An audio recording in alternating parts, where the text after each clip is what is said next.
तो दोस्तों आज हम इकोनॉमिक्स पे स्टडी करेंगे।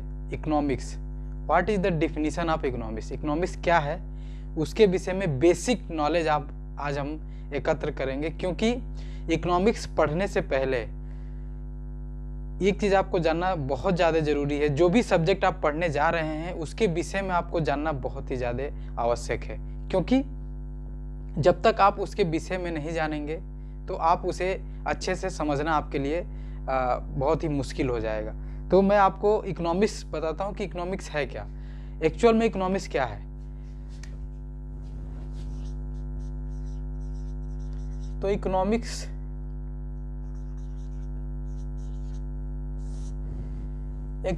एक्चुअल पे आसान भाषा में आपको समझाएं तो ये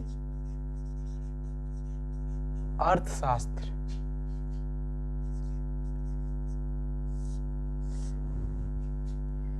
एकदम आसान भाषा में आपको समझाते हैं। मान लीजिए आपके पास या 100 रुपये मान लीजिए हमारे पास है, 100 रुपीज़ मेरे पास है और मेरी नीड्स बहुत ज़्यादा है और इस 100 रुपीज़ को मुझे 1 मंथ चलाना है, 1 महीने चलाना है। तो हम क्या करेंगे, स्ट्रेटजी बनाएंगे कि किस तरीके से हम इस 100 रुपये को 1 महीने चला सकें। क्योंकि हमारी नीड्स हैं, पॉकेट खर्च हैं और भी तमाम चीज़ें हैं।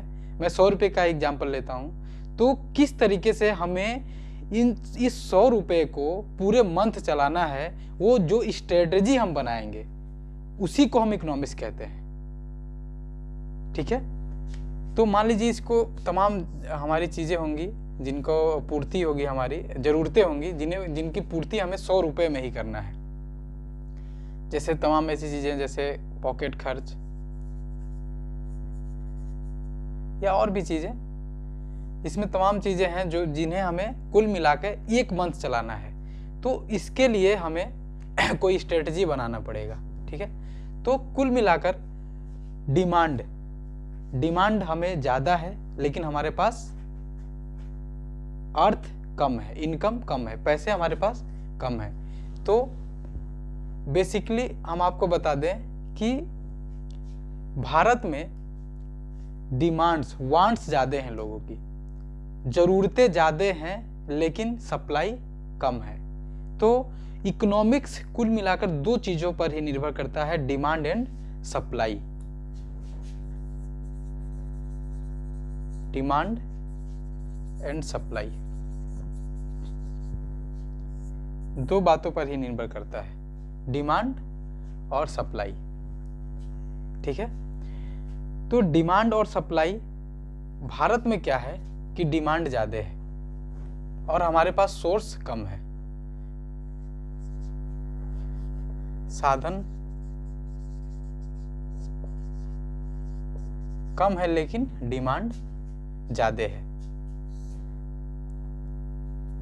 डिमांड ज़्यादा है तो सप्लाई करने के लिए हमारे पास उतने संसाधन नहीं हैं। तो क्या करना होगा, इसमें इन्हीं सभी चीज़ों को हम क्या कहते हैं, इकोनॉमिक्स कहते हैं।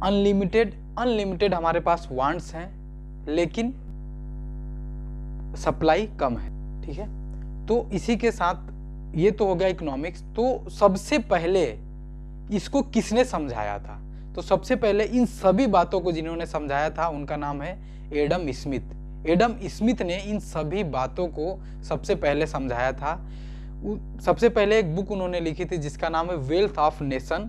1776 में एडम स्मिथ ने वेल्थ ऑफ नेशन नामक एक बुक में एक किताब लिखी,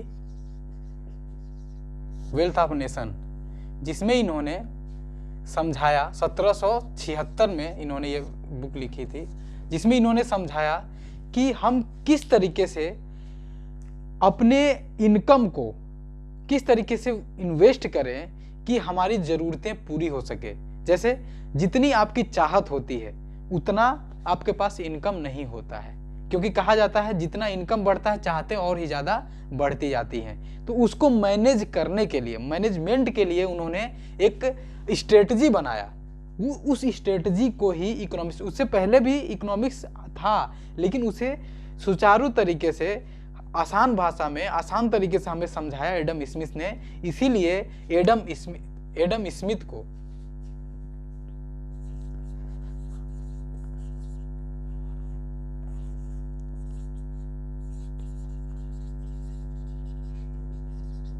स्मिथ को फादर ऑफ इकोनॉमिक्स कहा जाता है।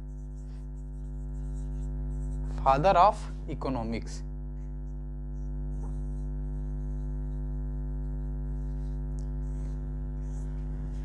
इसीलिए एडम स्मिथ को क्या कहा जाता है?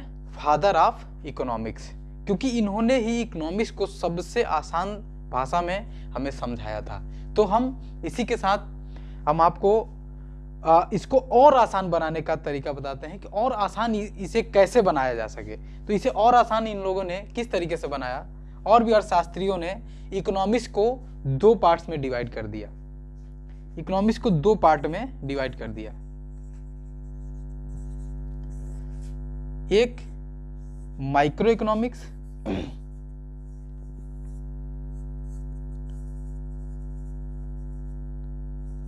और दूसरा माइक्रो इकोनॉमिक्स। ठीक है, माइक्रो इकोनॉमिक्स में क्या है, चलिए ऊपर बताते हैं। माइक्रो इकोनॉमिक्स और माइक्रो और माइक्रो। माइक्रो मीन्स होता है सूक्ष्म, हिंदी में। सूक्ष्म मीन्स आपको पता है वो छोटा। माइक्रो मीन्स सूक्ष्म, छोटा, सूक्ष्म अर्थशास्त्र, और माइक्रो मीन्स बृहद हिंदी में। तो सूक्ष्म पता है छोटा, इट मीन्स कि इंडिविजुअल। जब हम ऐसी बातें करेंगे, इकोनॉमिक्स आपको समझ आएगा, अर्थ की बात जहां पे होगी, अर्थ की बात जहां पे होगी उसे इकोनॉमिक्स कहा जाएगा। जहां पे अर्थ की बात होगी उसे हम इकोनॉमिक्स कहेंगे। तो माइक्रो मतलब छोटे अर्थ की, मतलब कम पैसे की जब बात होगी, इसका मतलब ये हुआ कि जब हम इंडिविजुअल की बात करेंगे, जब हम इंडिविजुअल की बात करेंगे,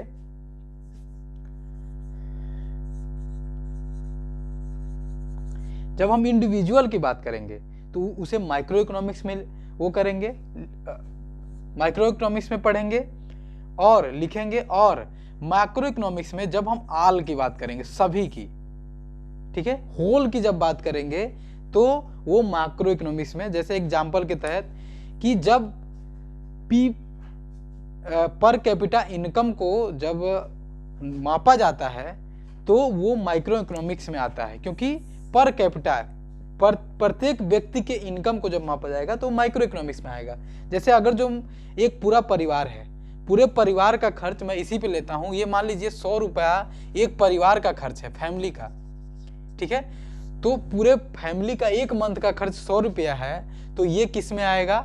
ये मैक्रो इकोनॉमिक्स में आएगा। लेकिन अगर जो मैं कहूँ इंडिविजुअल, उस फैमिली में से एक व्यक्ति का खर्च इतना है या इतना इनकम है, ठीक है, तो वो माइक्रो इकोनॉमिक्स में आएगा, उसे माइक्रो इकोनॉमिक्स में हम पढ़ेंगे, ठीक है। तो economics father of economics Adam Smith को कहा जाता है, और माइक्रो इकोनॉमिक्स के जो जनक हैं वो भी कौन है? एडम स्मिथ ही हैं। कौन है? Adam Smith. एडम स्मिथ ही होल इकोनॉमिक्स के फादर हैं, और साथ ही साथ माइक्रो इकोनॉमिक्स के फादर भी एडम स्मिथ ही हैं, और मैक्रो इकोनॉमिक्स के फादर हैं जे एम किन्स। जे एम किन्स जो है वो मैक्रो इकोनॉमिक्स के फादर हैं। और इकोनॉमिक्स को 2 पार्टों में जिन्होंने डिवाइड किया, इकोनॉमिक्स को 2 पार्टों में जिन्होंने डिवाइड किया, 1933 में रेजर फ्रिश ने 1933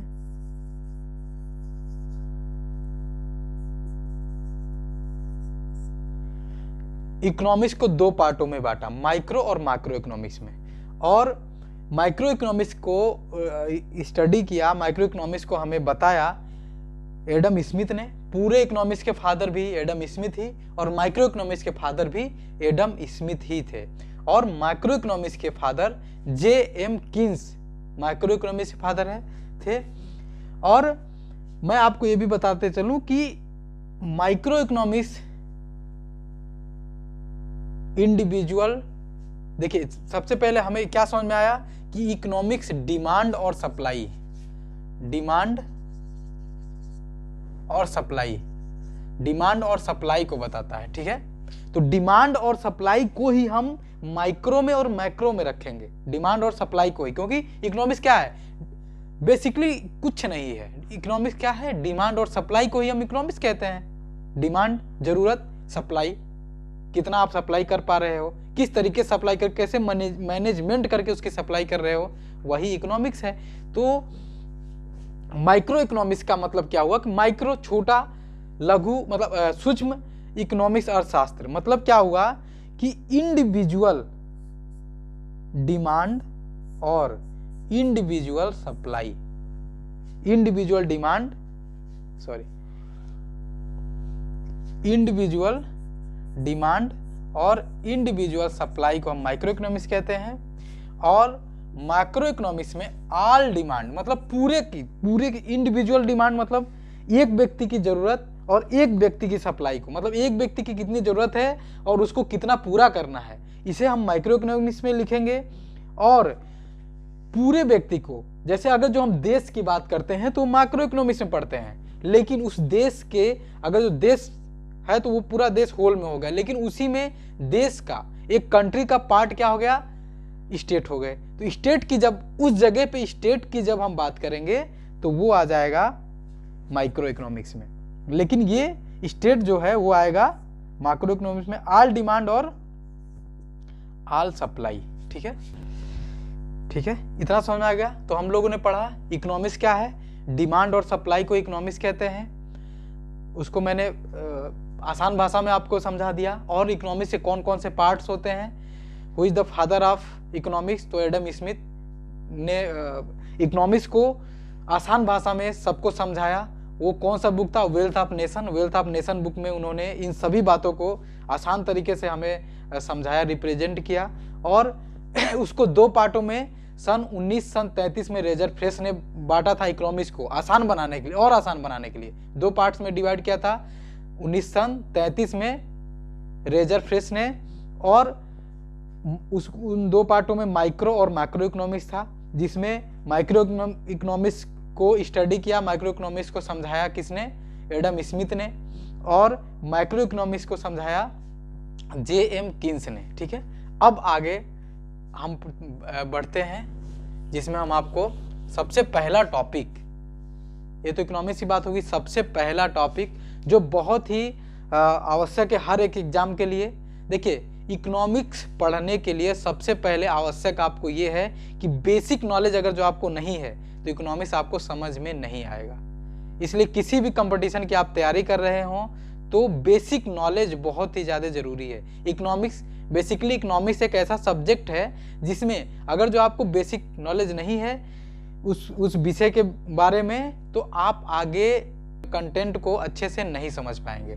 इसलिए बेसिक नॉलेज होना जरूरी है। तो हम आज सबसे पहला क्लास जो है वो बजट पे लेंगे कि बजट क्या है।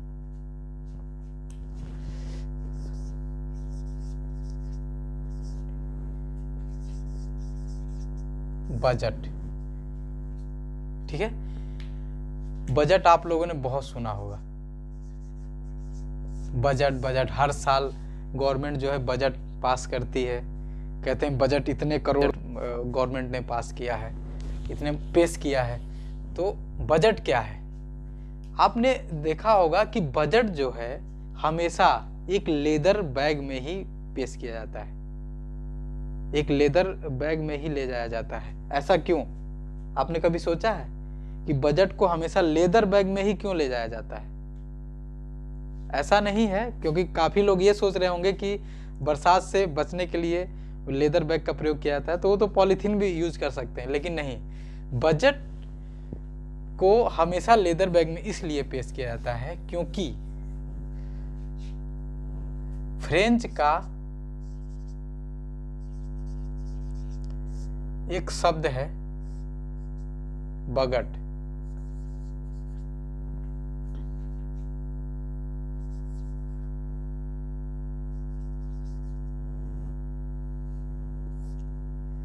इसका मतलब होता है लेदर बैग।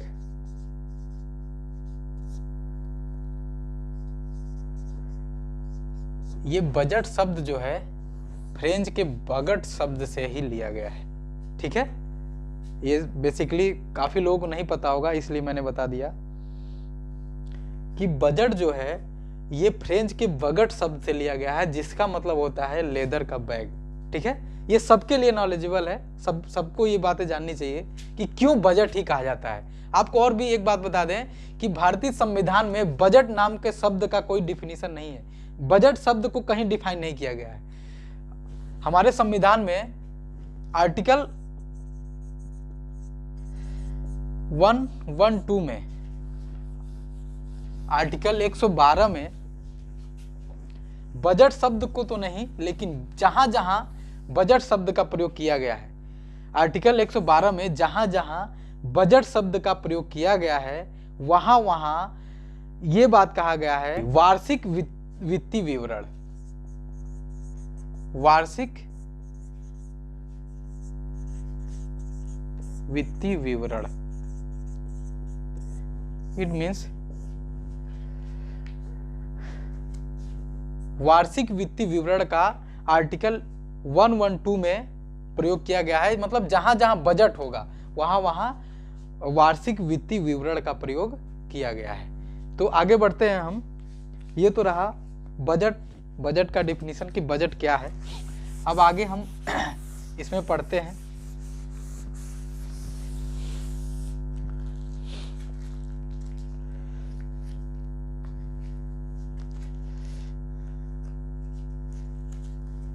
ठीक है, इतना हो गया। अब बजट भारत में कब आया? ओवरऑल अगर जो हम बात करें तो बजट शब्द का बजट सबसे पहले भारत में 1869 में 1869 में बजट को पेश किया गया था। ठीक है, जेम्स विल्सन,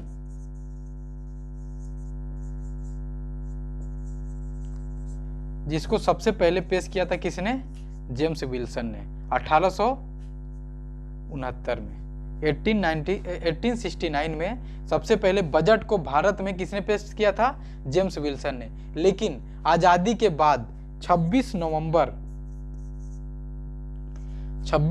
1947 को भारत में आर.के. सन मुकाम चंद्र ने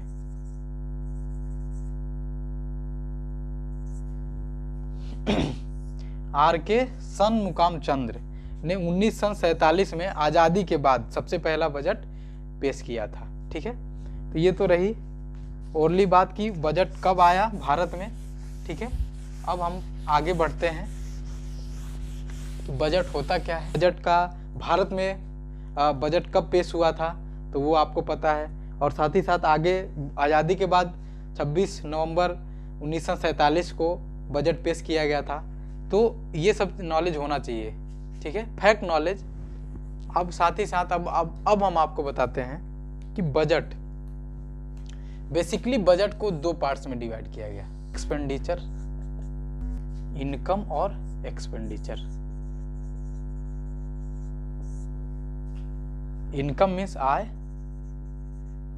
एक्सपेंडिचर मीन्स खर्च।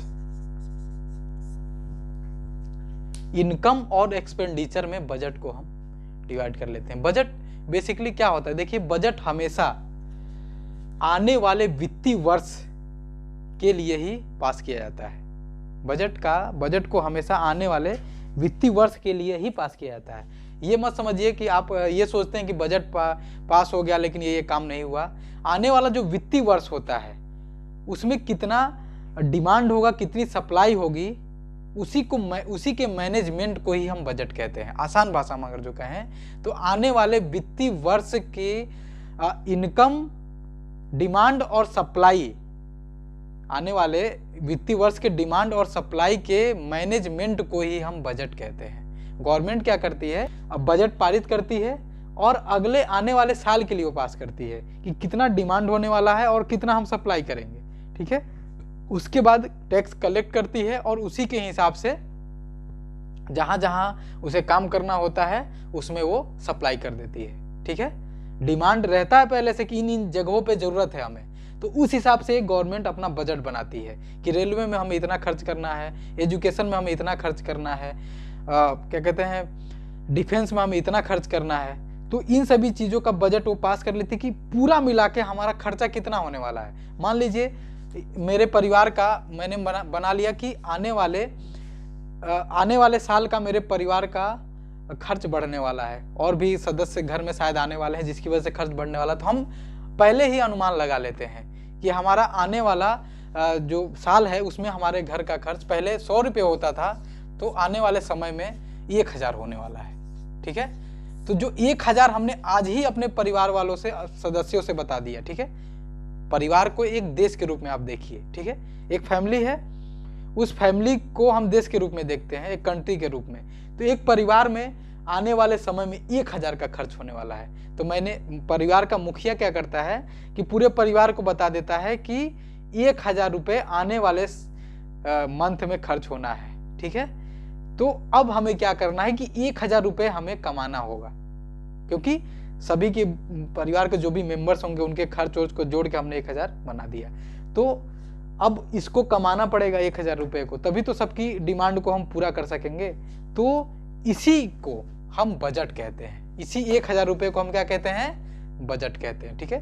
तो ये नहीं कि हम आज बजट बता दिए तो ये काम शुरू ही हो गया, आने वाले वित्तीय वर्ष के लिए इसको पारित किया जाता है, ठीक है, पास किया जाता है, ठीक। इतना समझ आ गया। तो अब हम आपको बताते हैं बजट के 2 पार्ट में हमने बांट लिया, इनकम और एक्सपेंडिचर, ठीक है। इनकम और एक्सपेंडिचर, इनकम को हम 2 पार्ट में बांट लेते हैं। अब इनकम को 2 पार्ट्स में बांट लेते हैं, रेवेन्यू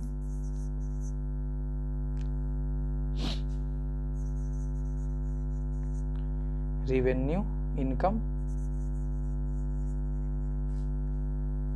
राजस्व आय और कैपिटा इनकम, पूंजी आय, ठीक है। इसे हम 2 पार्ट में बांट लिए, रेवेन्यू इनकम और कैपिटा इनकम। तो रेवेन्यू इनकम और कैपिटा इनकम को हम समझते हैं कि क्या है रेवेन्यू इनकम और कैपिटा इनकम। देखिए बहुत आसान भाषा में हम समझते हैं कि राजस्व आय क्या है और पूंजी आय क्या है, ठीक है।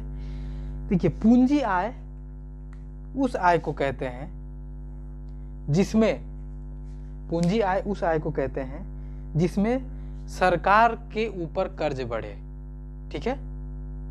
सरकार के फाइनेंशियल लायबिलिटीज और एसी 2 भागों में बांटते हैं। तो कैपिटा इनकम को पहले हम समझते हैं कि सरकार द्वारा लिए गए किसी भी, इन दोनों में से किसी भी एक को हम कैपिटा इनकम में जोड़ेंगे।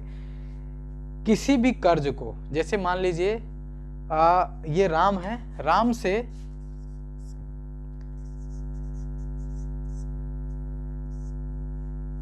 या मैं आप ही का एग्जांपल लेता हूं, मान लीजिए मैंने राम से 100 रुपये उधार लिए, ठीक है।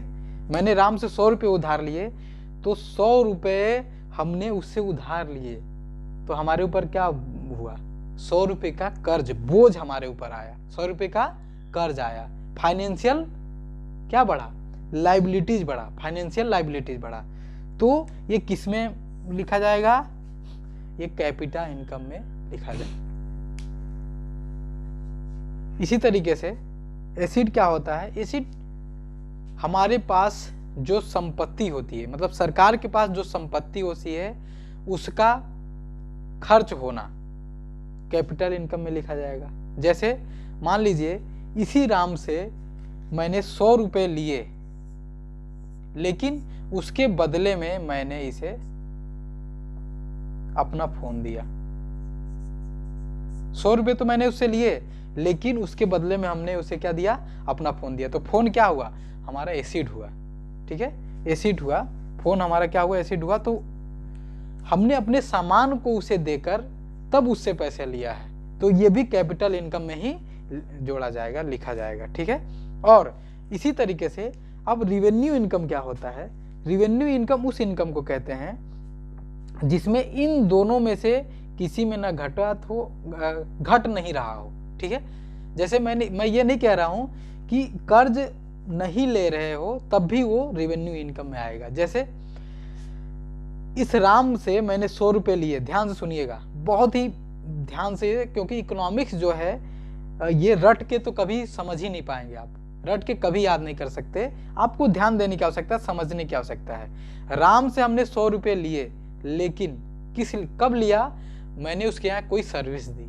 जैसे उसके घर पे कोई काम था, उसके घर का डेकोरेशन करना था बर्थडे के लिए, तो उसके घर के रूम को मैंने डेकोरेट किया बर्थडे के लिए, उसके बदले में मैंने उससे 100 रुपये लिए। तो ये जो 100 रुपया हमने उससे लिया वो ना ही कर्ज हुआ, ना ही उसके बदले में मैंने उसे कोई एसिड दिया है, कोई सामान भी मैंने उसे नहीं दिया है। तो ये किस में आएगा, ये आपका रेवेन्यू इनकम में आएगा। ठीक है, ये आपका रेवेन्यू इनकम में आएगा। उसी तरीके से और एक एग्जांपल लेके हम समझते हैं कि मैंने अपना रूम, ठीक है, अपना एक मकान किराए पर दिया है। ठीक है, मैंने अपना एक मकान किराए पर दिया है, तो उससे जो मिलने वाला इनकम है, जैसे 1000 रुपये मंथली पे मैंने अपना रूम किराए पर दिया, घर मकान किराए पर दिया है, तो 1000 रुपये जो मेरे पास आ रहे हैं वो ना ही मैंने अपना एसिड उसे बेचा, ठीक है, ना ही कोई संपत्ति उसे बेची, क्योंकि घर बेचा नहीं है, वो किराया है, और ना ही मैंने उससे कोई कर्ज लिया है।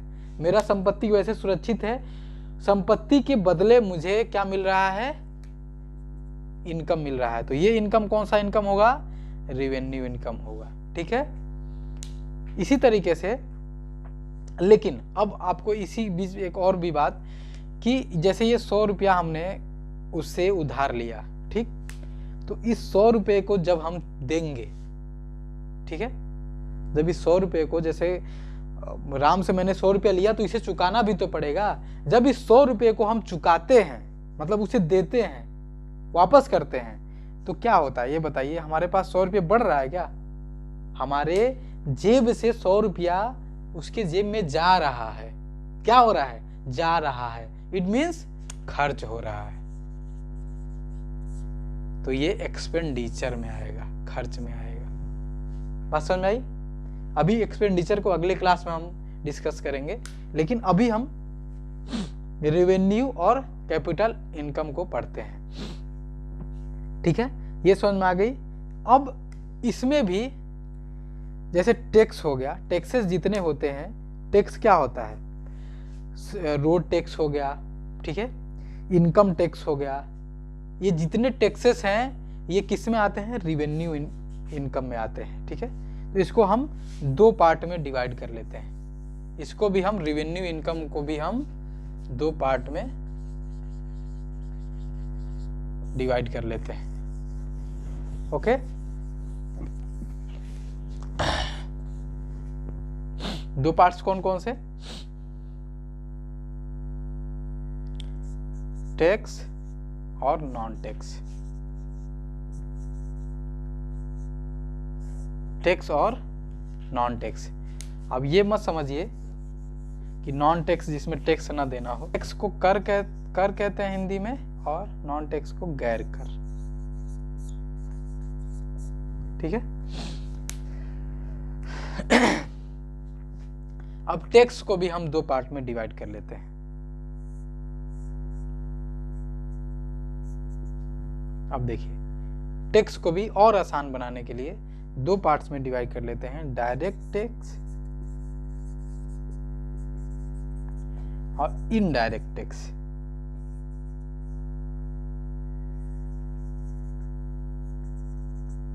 डायरेक्ट टैक्स और इनडायरेक्ट टैक्स। डायरेक्ट टैक्स और इनडायरेक्ट, प्रत्यक्ष कर और अप्रत्यक्ष कर। ठीक है, प्रत्यक्ष और अप्रत्यक्ष कर। प्रत्यक्ष कर में क्या आता है? ऐसा कर जो नॉन ट्रांसफरेबल हो, जो ट्रांसफर न किया जा सके। ठीक है, ऐसा टैक्स जो डायरेक्ट लगे। डायरेक्ट मतलब ये नहीं, मतलब उसे किसी के ऊपर ट्रांसफर नहीं किया जा सके, दूसरे के ऊपर, दूसरे से ना वसूला जाए। बात समझ में आ रही है? डायरेक्ट टैक्स उस टैक्स को कहते हैं जो अगर जो मेरे ऊपर टैक्स लगा है तो मैं ही उसे पे करूंगा, दूसरे से नहीं ले सकता, उसे कहते हैं डायरेक्ट टैक्स। जिसमें इनकम टैक्स, इनकम टैक्स हो गया, रोड टैक्स हो गया, सर्विस टैक्स हो गया, नहीं रोड टैक्स, इस तरीके की तमाम, और इन सबको छोड़ के जो टैक्स बचता है उसे नॉन इनडायरेक्ट टैक्स कहते हैं। इनडायरेक्ट टैक्स में इनडायरेक्ट टैक्स में जीएसटी आता है। जैसे एक एग्जांपल के माध्यम से समझते हैं। जैसे इनकम टैक्स क्या है? इनकम टैक्स आपके इनकम के ऊपर टैक्स लगा। जैसे आपने 1000 रुपये, मान लीजिए मेरी सैलरी 10,000 रुपये है, तो 10,000 रुपये में जो टैक्स लगा है वो मेरी सैलरी से डायरेक्ट कट के, मतलब मेरी सैलरी पे डायरेक्ट लगा हुआ है, मेरे इनकम पे डायरेक्ट लगा है। ठीक है, गवर्नमेंट द्वारा मेरे इनकम पे डायरेक्ट टैक्स लगाया गया है, वो इसलिए उसे डायरेक्ट टैक्स कहते हैं। लेकिन जैसे मान लीजिए हम एक रेस्टोरेंट में गए, ठीक है, और हमने कुछ वहाँ पे फास्ट फूड खाया और भी चीज़ें खाई, तो उसके ऊपर जीएसटी लगा हुआ है। ठीक है, तो वो क्या करता है कि उस गवर्नमेंट ने क्या किया कि उस दुकानदार के ऊपर जीएसटी के रूप में एक टैक्स लगा दिया। ठीक है, तो वो टैक्स ट्रांसफर, ये देखिए इनडायरेक्ट टैक्स जो होता है ट्रांसफरेबल होता है, ट्रांसफर कर सकते हैं। ठीक है, इसे दूसरे के ऊपर ट्रांसफर किया जा सकता है। कैसे? जो ये टैक्स लगा हुआ है, ठीक, वो क्या करता है कि हमारे गुड्स, जो सामान हमने परचेज किया है, उस परचेज के माध्यम से उसने हमसे ले लिया। ठीक है, बात समझ में आ रही है? तो गवर्नमेंट ने तो, सरकार ने तो दुकानदार के ऊपर टैक्स लगाया था, ठीक, क्योंकि दुकानदार ने उसे खरीदा, लेकिन उस टैक्स के पैसे को वो कंज्यूमर से कलेक्ट करता है। ठीक है, उसे कंज्यूमर से वो लेता है, तो इसलिए ये ट्रांसफर किया जा सकता है, दूसरे के ऊपर ट्रांसफर कर दिया उन्होंने, तो इसलिए ये क्या हो गया? Indirect tax. ट्रांसफरेबल टैक्स भी कहा जाता है, टैक्स भी कहा जाता है, ट्रांसफर करने वाला टैक्स, जिसे दूसरे के ऊपर ट्रांसफर किया जा सकता है। बात समझ में आई? तो जीएसटी इनडायरेक्ट टैक्स में आता है। तो अगला क्लास हम एक्सपेंडिचर पर लेंगे, उसका पूरा ग्राफ तैयार करेंगे। अभी तक हम लोगों ने पढ़ा बजट। बजट क्या होता है, बजट को किस तरीके से पेश किया जाता है, सबसे पहले बजट भारत में कब पेश हुआ था, किसने किया था, और बजट को दो पार्ट्स में हमने डिवाइड किया, रेवेन्यू और एक्सपेंडिचर। और रेवेन्यू को हमने अभी तक पढ़ा, टैक्स और नॉन टैक्स में डिवाइड किया रेवेन्यू को, और फिर टैक्स को दो पार्ट्स में डिवाइड किया, रेवेन्यू और कैपिटा। रेवेन्यू और कैपिटा को हमने बांटा था, इनकम को दो पार्ट में बांटा था, रेवेन्यू इनकम और capita income, sorry, revenue income और कैपिटा इनकम में हमने बजट को बांटा था, इनकम को बांटा था।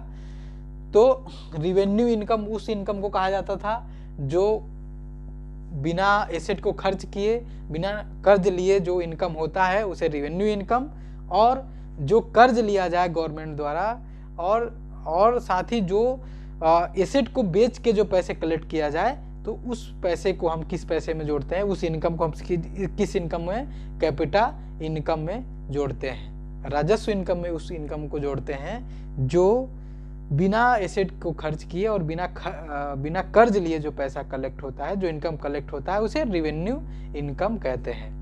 ठीक है, धन्यवाद।